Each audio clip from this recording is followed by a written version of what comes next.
Good evening, Mumbai. I hope you're all well. This third day of the lockdown, and this is, by the way, our ninth series of DAC, the Digital Audio Conversations.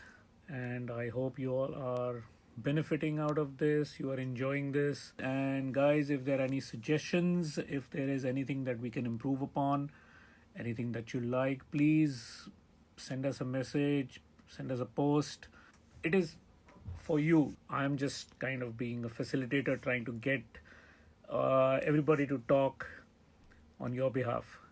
We have Hriday Goswami today. He's a sound engineer and a music producer based out of Bangalore with his studio Lagori, and he's doing some amazing work sitting there. We'll talk about some of his work and the artists that he's worked with, and also we'll talk about his method of working, how he looks at things, how he hears things, as we've been doing with all the others. So I hope you have your questions ready. Okay, I think Hriday is there. He's joined. So let me just get Hriday on board. Hey, Mr. Hriday Hello. Goswami, how are you? How are you? Great to see you. Hi, Namaskaram, Vanakkam. I hope everything is okay with you in Bangalore. You've joined by, you opened the studio now? I mean, yeah, sort of like very with people whom we really know, not like how we used to go earlier before lockdown. So, and taking lots of measure like such that we don't touch doors and all these things. It's tough time. It's tough time, and also we have to realize that this is how it is going to be. This is the future. This is not something that's going to go away. This is what is now. So we have to learn to adapt.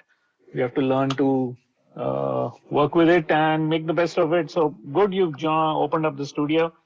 So Hriday, we will, for all those people who've joined us and they're still joining us. Abha is there. And all Shaveen, everyone. Good. Glad to have everybody here. So my question to you, Hriday, as we start, is that if you were what you qualified to be a statistician and you kind of graduated in statistics. Yes. If you had pursued that, where would you have been today? Okay, so this is a small thing I want to tell you. Like, once I completed my 12th, so I wanted to do sound engineering, but unfortunately I met with an accident at that time, and my father did not allow me to go out. And that time in Assam, it was very tough to get one institute for sound engineering and all. It is back, say 23 years back, like 97, 98. So my father asked me to do one degree course over there. So I was a decent student in mathematics. So I thought, okay, I'll go for statistics because it was there in my 12th also. And by that time I completed degree, I thought MBA will be the best thing because that time MBA was boom. So like 2001, 2002, everyone is like MBA. So in India, after doctor engineering, that was the another thing. And my father, but he told me, why you are doing MBA? Since you love music, why don't you do sound engineering? And I said, no, now MBA everyone doing, so I don't think so. Sound engineering, everyone say, why you are doing sound engineering? Why you are doing? You'll be one somewhere in a studio, not doing it. People don't pay this, that, lots of things. Then my father said, like, that is always for the initial thing. If you spend good time, do it right way, then you'll be happy. Like MBA will give you money, but you may not be happy because you have to work for others. In that way also, with work for others means, of course, now also we do for others, but that was a different way of... Yeah, different way. Yeah, absolutely. So he said, like, do sound engineering. You can, if you love the job, then you can do wonder. And you'll be happy. More than money, you need happiness nowadays. So still I thought, okay, no, still I want to do MBA. And I went to Delhi, taken some MBA coaching, got through a nice institute, started studying MBA. But after a few days, I realized this is not my cup of tea. And because all the person who was studying with me, they were like senior than me. and they catch that stop too early than me. So I thought, okay, this is not the right thing. I'll be end up with nothing. So meanwhile, I have given sound engineering entrance also. Okay, So where was this? Where did you give sound engineering so, entrance? so I have given entrance in Delhi only, but it was for a School of Audio Engineer, SE. So now I think it's not anymore there as SE. They have named it different, and there is no entrance also anymore. Yeah. So that time we had an entrance, so I thought, okay, I should take that, and I just got it, and then I called my father and I said like,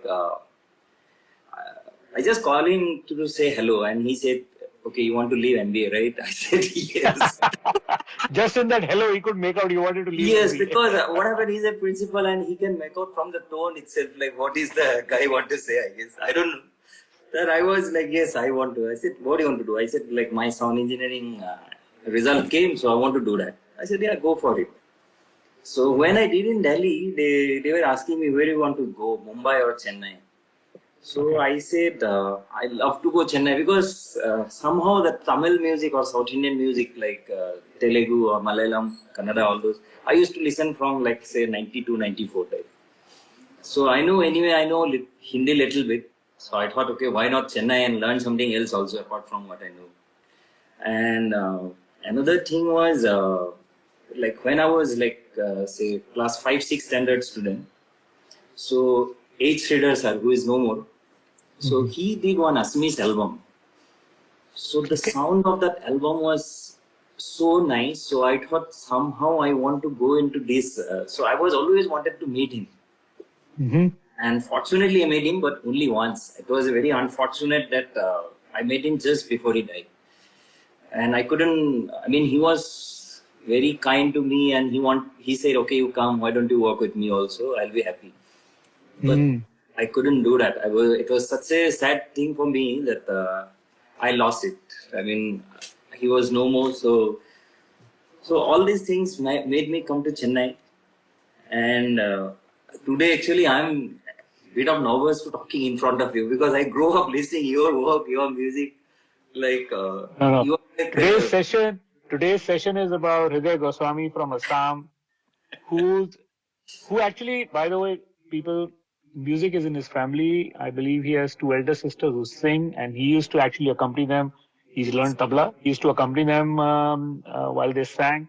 So music has been a very integral part of his early growing up life. And the reason I'm saying that again is going back to what most of the guests have been saying, that the music that they listened to while they were growing up had a huge impact on their aesthetic sensibilities of music when they work now.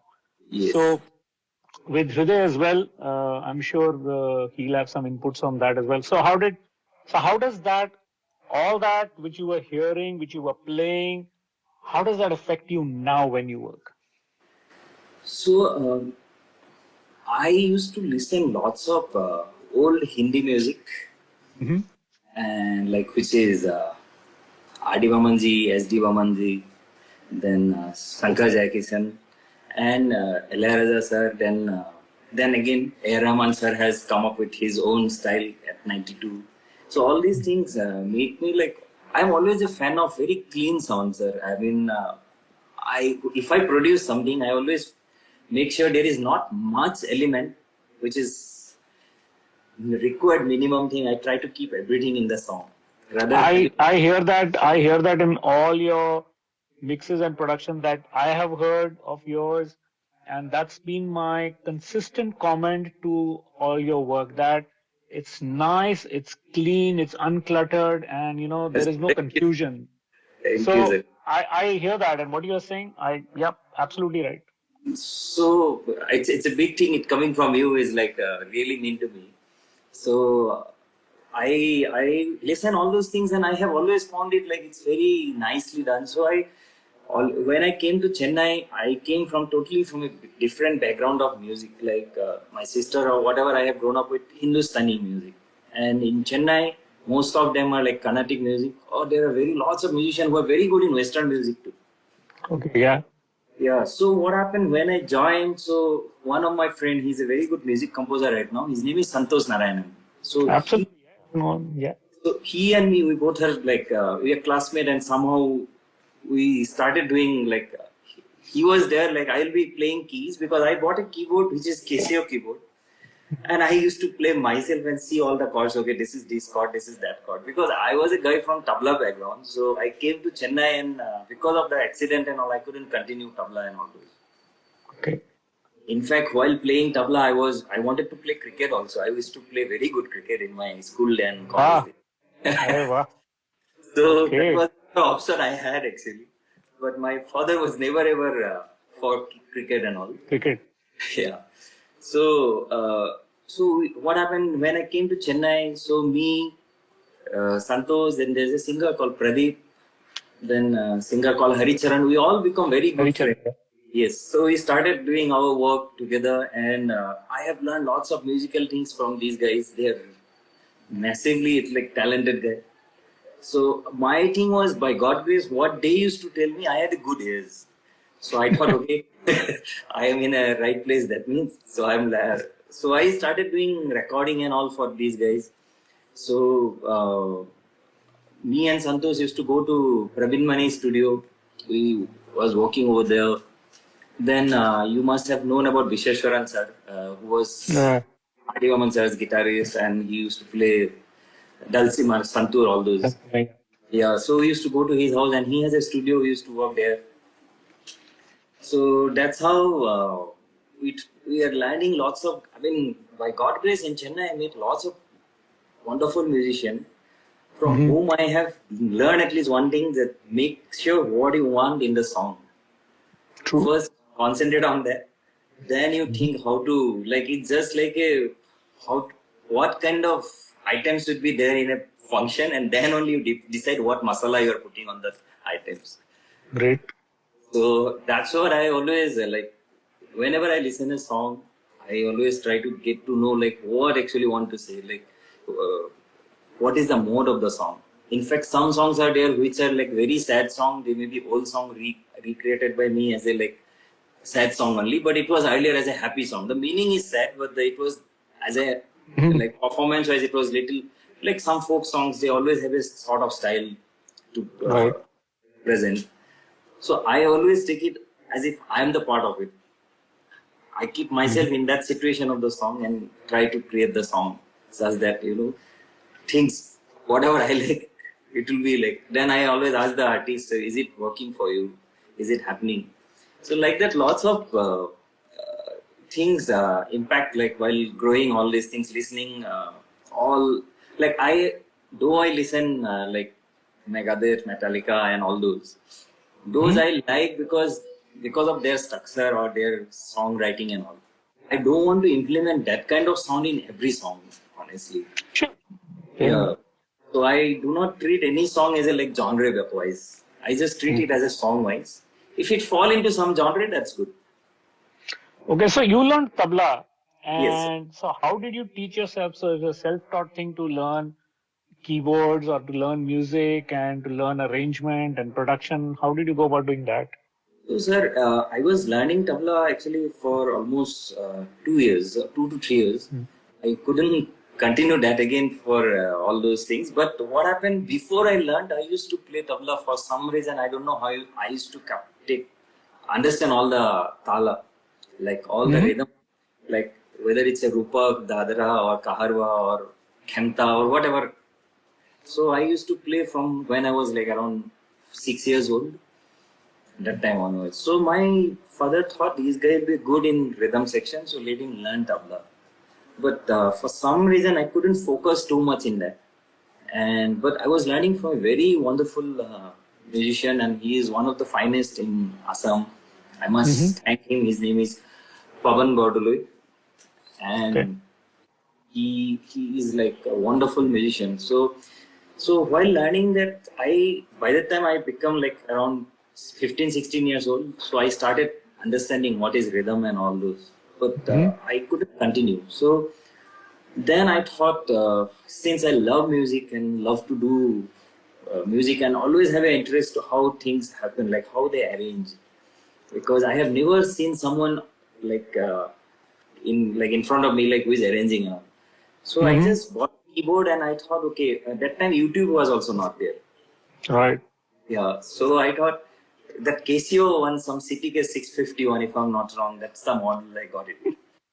And if I press something, I know the basic things, I read it somewhere, and so I pressed something and I said, oh, this is C major, this is D major. So that's how I started learning all the chords and practicing myself. I don't play for anyone else, and I will keep doing that.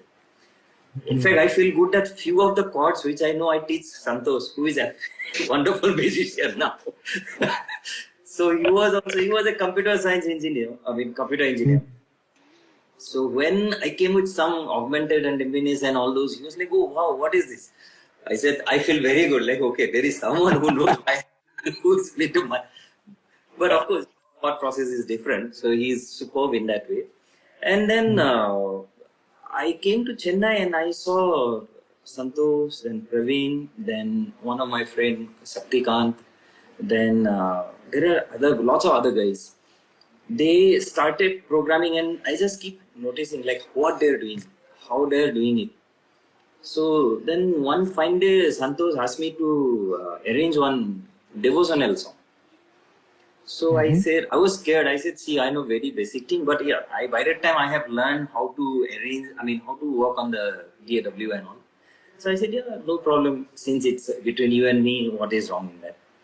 So I did it, but again, though I did it, it couldn't be like an exact devotional song, but everyone appreciated over there. Like, oh wow, this is something very nice. And somehow I feel very good. Like, okay, so people are liking what I'm doing. So that's how he also taught me how to handle VSTs and all. Right. Then and all the guys, we started together. So everyone wanted to learn lots, and we used to work like 18 to 20 hours.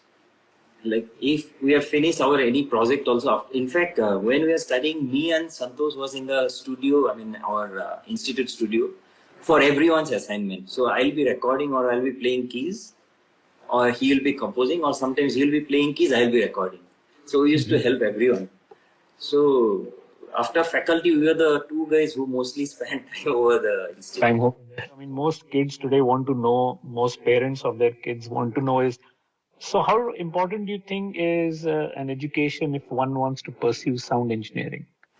Okay, this is, sir, actually, I don't know how good it will be to say myself, because I'm also very young in this, but I believe, sir, learning and doing is always a good thing. Because I should not say that there are few people whom I have seen, they have not learned and doing sound engineering.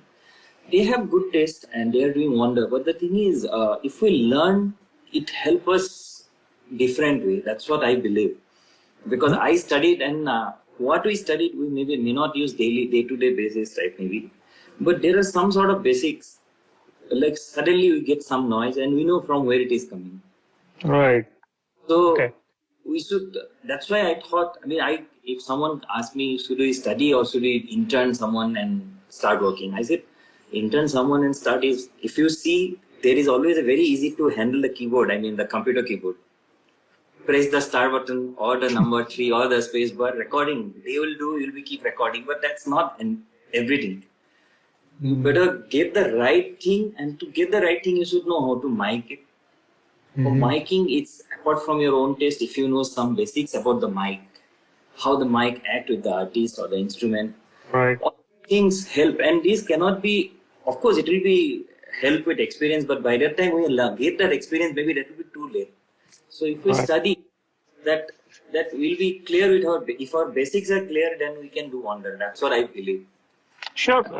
I was just getting your point of view, because since you have studied and been through an institute and now you're working in a successful career. So, every kid wants to know, parents want to know. So that's why my question was to you. So yeah, it helps you get to a point, helps you get things done more efficiently, more faster. Like you said, you know very quickly where the problem is, you know how to quickly fix it, because you have studied this and there's a law of physics. There are applied maths and applied physics, which is happening in sound. Yeah. So, you're right. I agree with that. So good. So I hope everybody is listening. Those who really want to take this up as a career seriously. That's what, like, if we study like physics and maths, it's a combination. If sound engineering, you know, sir, better than me anyway. So No, I don't know. By the way, I just want to confess, I'm a totally arts background student. In not only just arts, I did my master's in political science. So when people ask me, have you done science? I say yes, but political science. So yes, You got every it graduate. gifted years, sir. What else you did? I don't And know, but the that thing brain, like is, the song you create with Rabiji and all, those are like wonders, sir. It's like I went to do a course where I was introduced to physics and maths after my 10th. And that was after such a huge gap. But the thing is, it was applied physics and applied maths to a subject which I really liked. So I managed to grasp it, though I was never good at maths, unlike you, who was so good at statistics. I was never good at maths. I My was father was called a lot to school because of that. So, but the way they taught you with applied physics and maths was very fascinating for me, and that kind of helped me overcome, because doing electronics and everything was part of the course. So I don't think it's important that you need to have a science background. Like with yourself, you have developed a good taste because of the yes, music that you listen to and the environment you were brought up in. And then you had friends, Santosh and everybody Harichar, you all kind of banded together, you learned together, and that's a very good space to be in when you're learning in the beginning years. yes, sir. Definitely. You should have That a is good. showing. Yes, I mean, if That you is have a good showing. circle of musicians around Yeah, you, you can learn things very better way. And yes, absolutely. it's not necessary. I mean, people ask me, should it be from science background? I said, it's not necessary from science background, but whatever you study, it will help. Like, so there are few guys who are not from science background with me. They are doing wonder, honestly, and they are very dedicated. Basically, that's what I want to say. Like, so dedicated. Then whatever needs to be learned for this, they got it such a way. So I told them, like, it's not necessary to be from science background, but if you know what you're doing and you're quick enough to adopt the thing, Ah, your fellow Bangalorean is here. Bindu Malini is here. I so yeah. And so is from Chennai. I just saw Srinidhi somewhere as well, and some other. Yeah, and the kitchen is also, I think, online, and you Yeah, can I just saw him. Yeah. So a from lot of home. your I always friends, want to common learn friends. live engineering, but we never get together for longer time.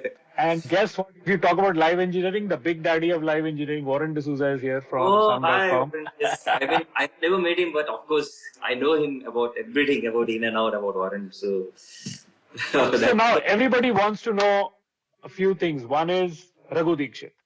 So I believe, I read somewhere you said that you worked with him on the second project, Jag Changa, right? yes, On that album. And so we'll talk quickly about that. Jag Changa, how did that come about, and what was your vision of that album in your mind? And then you also mentioned somewhere you're working with him on some Yashraj project, but it's a very weird relationship. So we'll talk about this weird relationship also. What the hell is that? okay. So first let's talk about Raghu Dikshit, Jag Changa. Okay, so I'll just tell you a little bit of how connection happened between me and Raghu. So he was doing his first album, and he came to Chennai to record bass for his track song.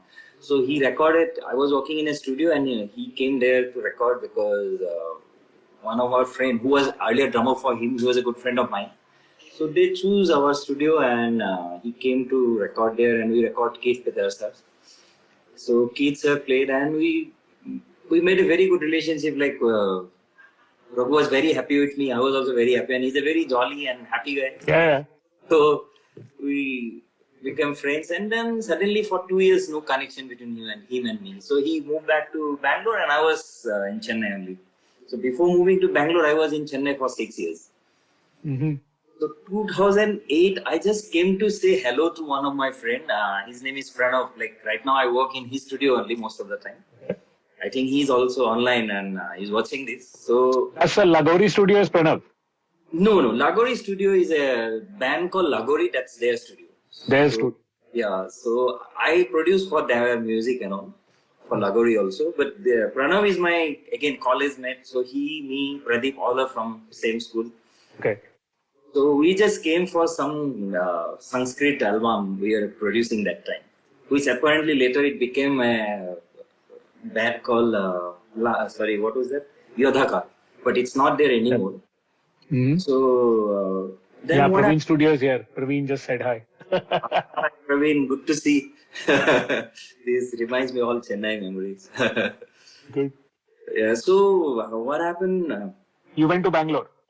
Then I came to Bangalore to say hello to Pranav, and then meanwhile Raghu was doing a movie, his first ever Kannada movie. Okay. So Santosh was doing the background score for that movie. Mm-hmm. So Santosh and me all are always good friends. We always stay together. So since I told him like, hey, I'm in Bangalore, so he said, okay, come off. Then Raghu got to know that okay, Hriday is in Bangalore, and he didn't call me. So by that time, Raghu got a small sort of name. So I thought, okay, he's a big guy now. Why should not disturb? I didn't know that he still remember me. I didn't know he has that much of good memory. Okay, it was stupid thing of mine to underestimate him that way. So what happened then? Raghu called me and he just sort of shouted at me like, "What's wrong with you? You're in Bangalore. Why not saying hi?" I said, "Oh, you still remember me? Cool. I'll come and see you then." So I came there, and then what happened? Meanwhile, I helped him to do the surround mixing for the movie. Okay. At the same time, for that movie mixing, I was like Nitin Joshi, who is there, I think, online. Oh, my another big fan, Ashish is here as well. Yeah, hello, Ashish. Mr. Sunny is there as well. Oh God, you got a lot of fans, man. Everybody's joining in Oh, for you, Sunny Ahmad. Hriday. I'm big fan of his production, his work. I mean, whenever I see a good song, his name is always associated. He manages to get himself there. Yeah. Hi, Sunny. We should connect. Thanks for watching us. So what happened? I went to Pune to work with Nitin for his first album, Psycho. So Nitin mixed it. So after that, his second movie also came where I work on the background score and again production for all the songs. Then he started with his second album. That was a story about 2019. So he started all the songs, and I was like day and night. I was in Raghu's place. In fact, there was a time where his wife used to tell me like, you should tell Hriday is your wife instead of me. Yeah, I think that's a common thing with a lot of artists and engineers. I've Yes, heard that a lot. yes. We spent so much time.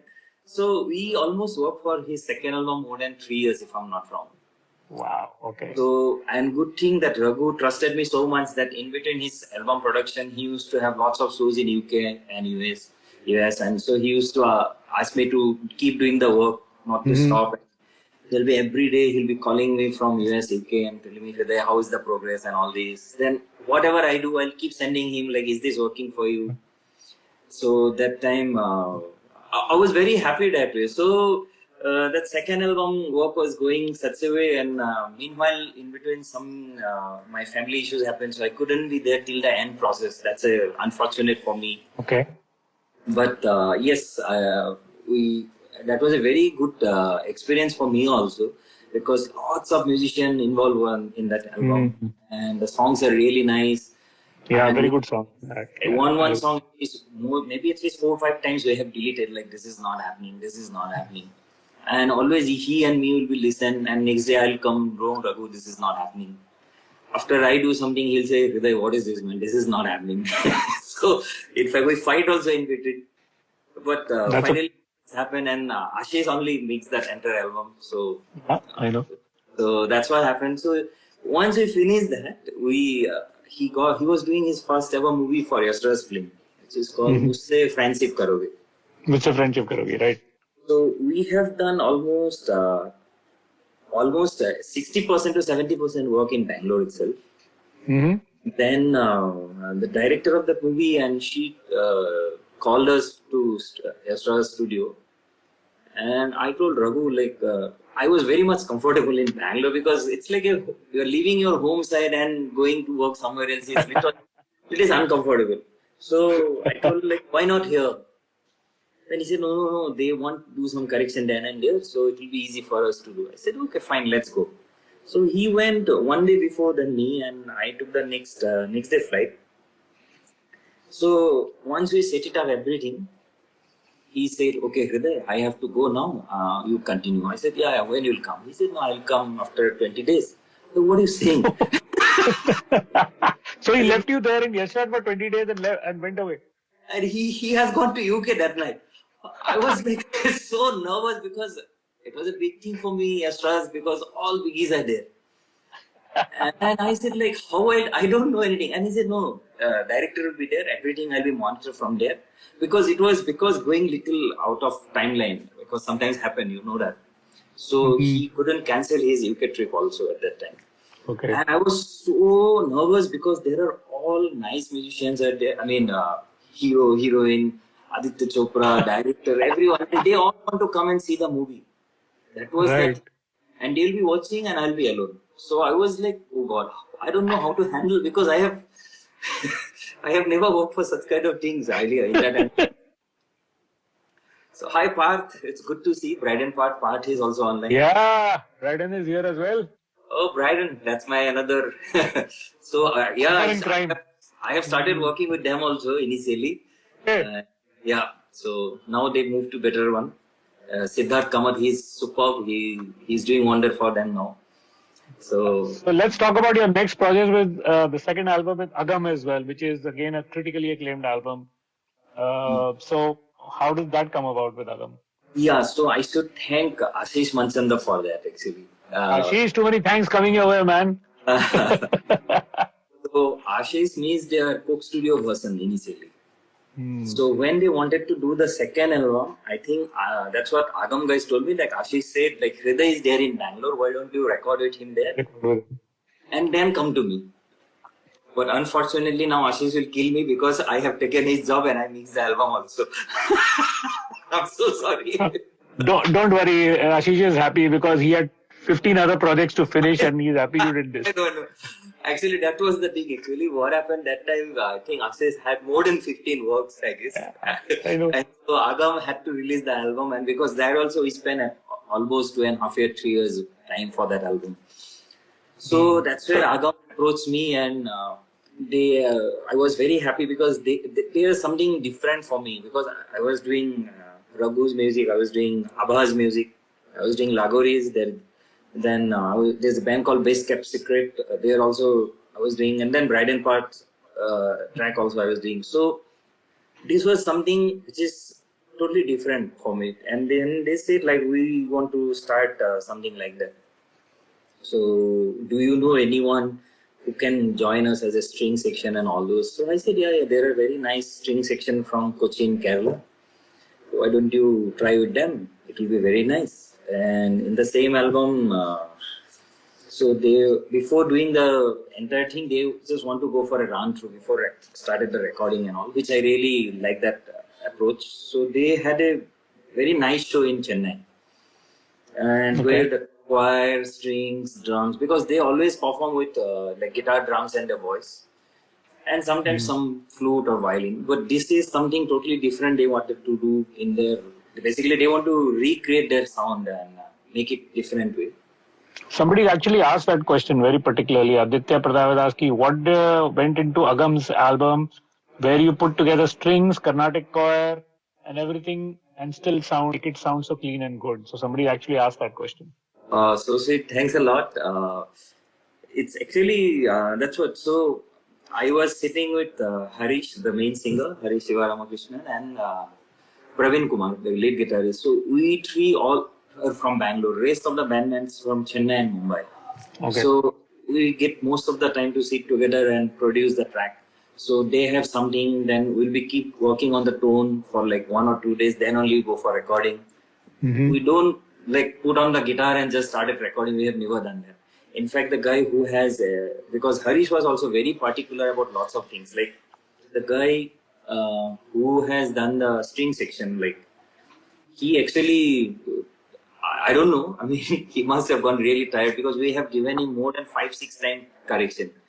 Because go for the final recording for a string section, we don't want to keep something like, okay, after recording we can't change, because recording string section and all is actually, you know, that it's time taking thing, and to re-record again it's very, very tough. So we have spent lots of time for one song to see which guitar. In fact, some songs we have recorded 3-4 guitar, acoustic guitar, and then combine 2 guitars such that it sounds like a different sound, not like, you cannot say whether it's a Yamaha guitar or you cannot say it's a Taylor So you guitar. multi-track guitars, and that's how you managed to get that kind of sound. Yes, because like we have recorded like 4-5 different acoustic guitar. Okay. Then we choose two out of it and just taken. Like we have not gone with only one guitar for all the songs when it comes to acoustic.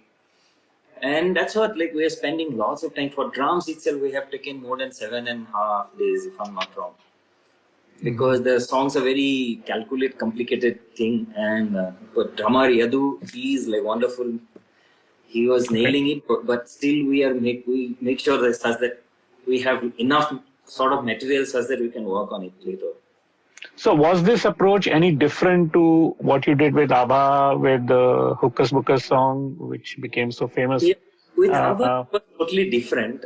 So what happened? ABBA wanted to work for her song for longer time. Look, I made ABBA through Raghu in Raghu studio.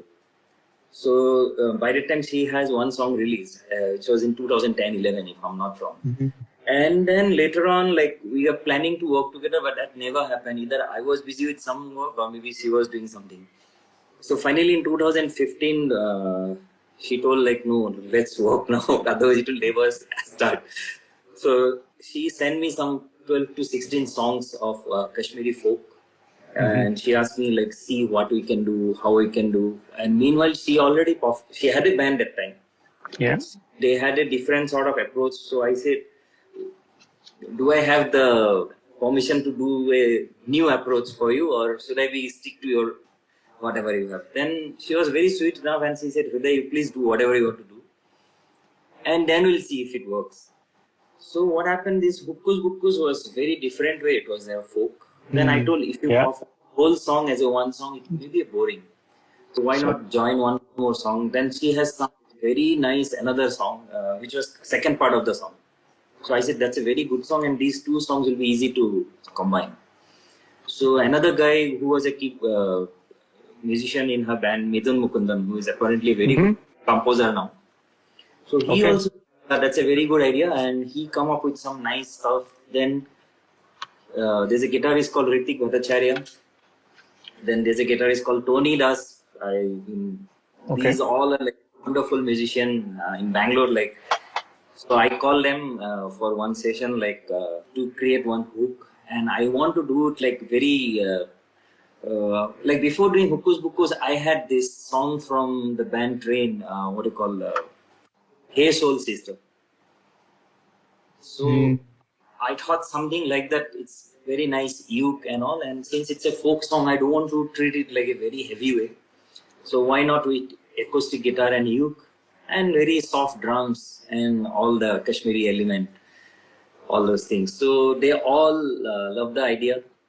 Abba was very happy because something different happening in her song. So, and plus Kashmiri instruments are also adding up into that.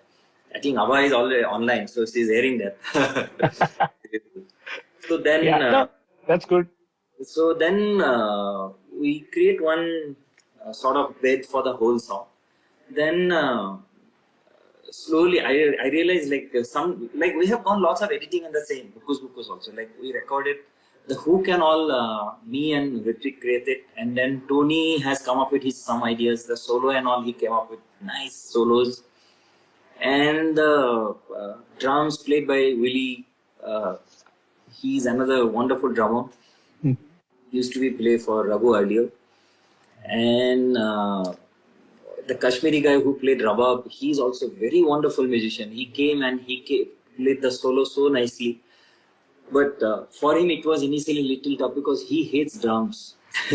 Because he always used to be with tabla and all. So he said, Hriday bhai, ye instrument kabhi mere ko maar dalega, itna zor se bajta hai.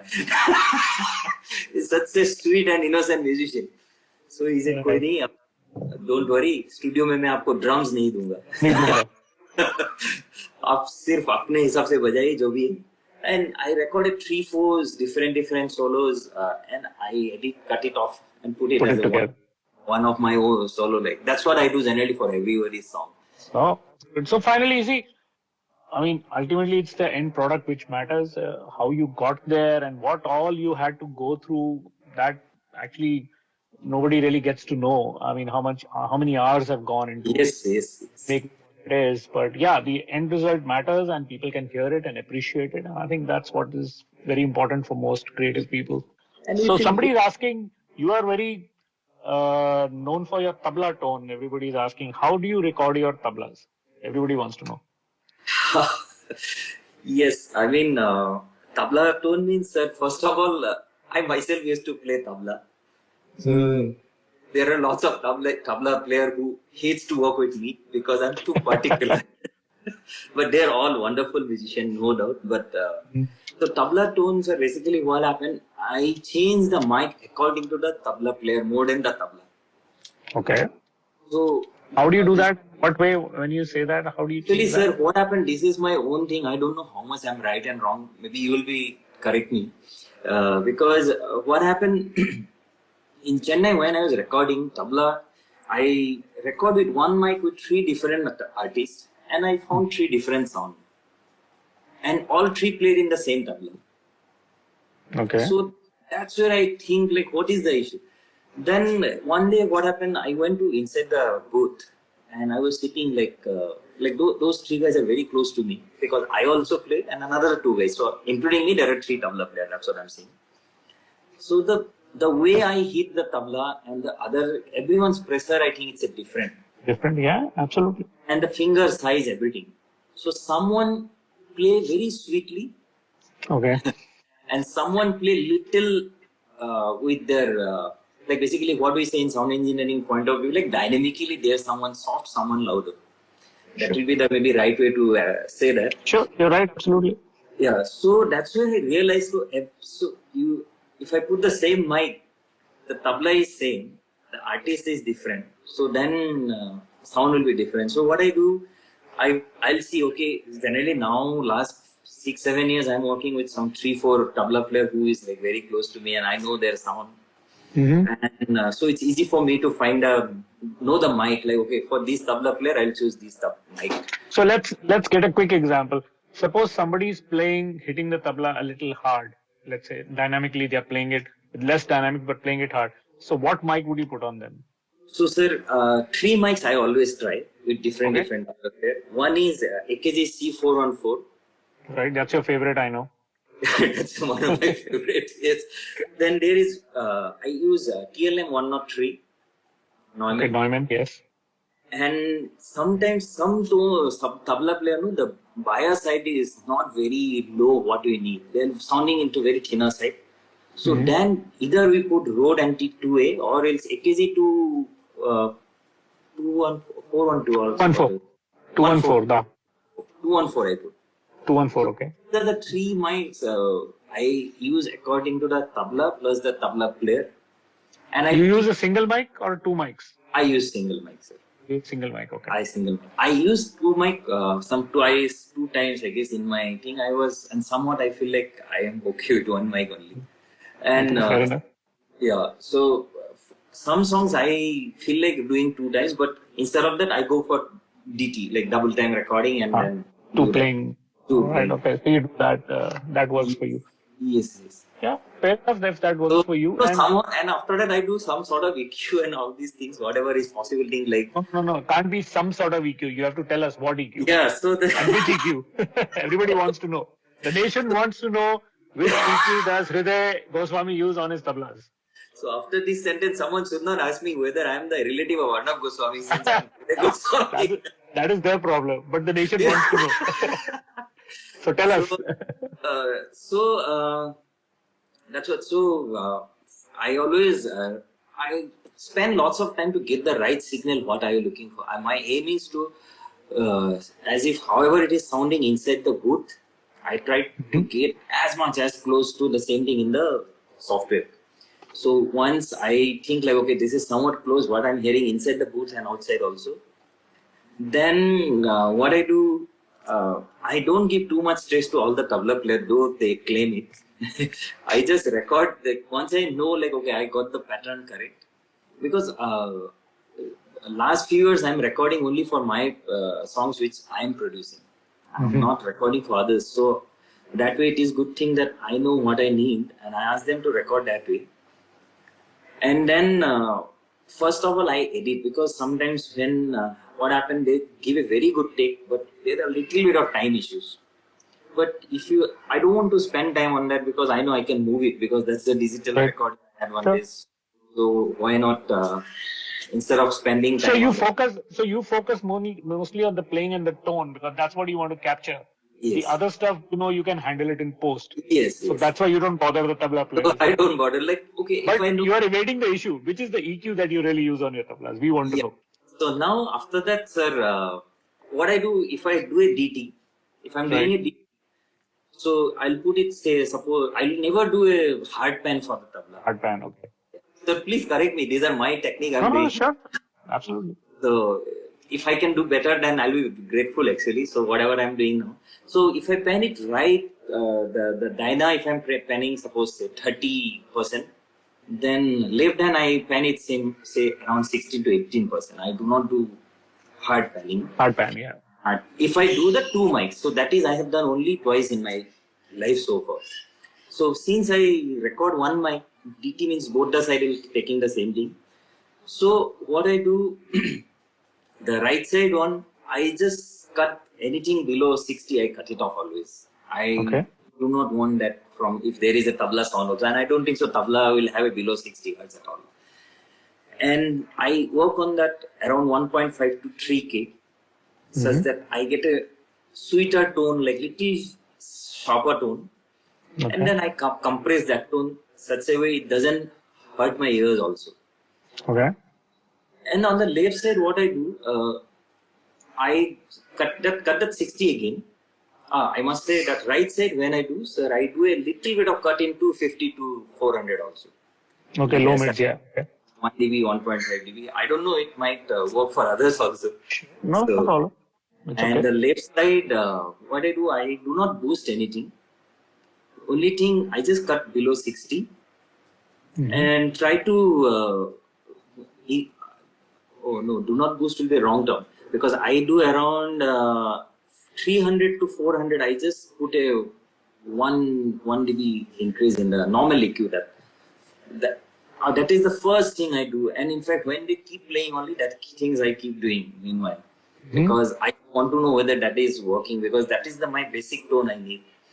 And after that, sir, I try to compress if I need a little bit more on the dynamic way, louder, softer. So are you compressing them both together in a bus or are you compressing them both individually? I compress them individually. I do what I do, sir, I put them together in a bus and I send a reverb in the bus. I do not. That's for, effects processing you use a bus. Yeah. Okay. So but EQ and the compressor I put individually for both. And after that, level wise, whatever it is. But what I do, once I complete mixing, the song is mixing done, then I listen that in a very less volume to want to know whether tabla sound is there or not. Because if I can't hear the tabla, then I increase only the tabla because it seems that works sometimes. So once I complete the mixing, if I found like, okay, tabla is somewhere in the song, but it's not standing out, then we never get a good sound, I feel. So that's why after complete the mixing, then I increase little bit if at all required. So that I do with tabla. So again, are you doing, I know you're familiar with font level. So at that less volume, you're actually not going to be hearing much baya at all. So all you'll hear is the chati, right? Yes. If I'm not mistaken, right? Yeah. So when you're saying, are you listening to the tabla, that means you're actually looking for that mid-high frequency of the tabla, whether that's cutting through or not in the small speaker, less volume. That's what you're looking for? Yeah, because what happens, most of the time we do not listen in a big speaker. Like consumer level speakers will be nowadays either laptop or headphone or the mobile phone. So what speakers are you using? Somebody wanted to know. What monitors are you using right now? Okay, sir. I am using now Genelec, then Adam and Yamaha. 3 different monitor I do have. Because you switch between those 3 to get your mix. Plus I have 3 headphones also. Okay. One is Sennheiser. This is the one with me only. HD 650. And 650. Then I use Bear Dynamic 770. 770. Okay. And I'm using Audi's LCD2. LCD4. I can see that. Same family, yeah. Yeah, that is, sir, that is something which is like my baby, like my son only, I can say. Actually, absolutely right. But so how are you using, I'm just curious quickly because we have now 8 minutes left. So how are you using the LCD2? Are you driving them through your interface only or do you have a separate headphone amp for that? Sir, I use it directly from the interface. Because that is something which I also didn't know, but I was informed by Shankar, the manufacturer of this headphone, that the LCD, especially the electrostats, kind of sound better, according to him, if you use a separate headphone amp to drive it. So take a digital out or whatever and run it through a headphone amp. And I tried it. It actually made a difference. So I'm just So this sharing is that. what works for, sir, Bear Dynamic also. It's the same thing. Yeah. If you have a separate headphone amp, the Bear Dynamic. Yeah. I guess overall it does make a difference that you're driving it because I think the impedance matching, everything kind of comes into focus with a headphone amp. Yes, So yes. that must be making a difference. Somebody else had a question since we have very little time asking you, for you is it different recording since you've recorded a lot of Carnatic vocals when you were in Chennai. So is there a different process you have for recording classical vocals and non-classical pop and film vocals? You have a different process for that? So basically, we have to be very smart to record Carnatic classically than any other film music or independent music. Because what happened, Carnatic musicians prefer to record at a time, everyone, because they hardly record in metronome because most of them love to be like in a free flow how they perform in live. So what happened when we have to punch that? We have to punch it. There is something called in Cubase, it's called tape machine style. So I use that because what happened while playing also, they can hear this also, and I can, even if I press the record. So that is one thing which I have learned, and we have to be very, very careful while recording because what happened, though they sometimes we have a studio, suppose 3-4 booths, and people can't see each other. They prefer to see each other actually. Sure. So when they cannot see each other, then I am the one who will be like metronome or the everyone like, okay, you're going little here, you're going little here, we have to stop, we have to guide them properly again. So initially it was a tough thing for me because sometimes I have recorded so big artists in Carnatic like they're legend. But what happened, maybe sometimes headphone may not give them the exact thing. Yeah. Huge issue. Yes. Sometimes so they can't get the sur in the headphone. They're so used to performing live. So for them, you have to replicate the live in the studio. That's what you're saying. That they prefer that, which actually prefer abroad also to do the live recording of their band and all, but which is very rare in India, I feel.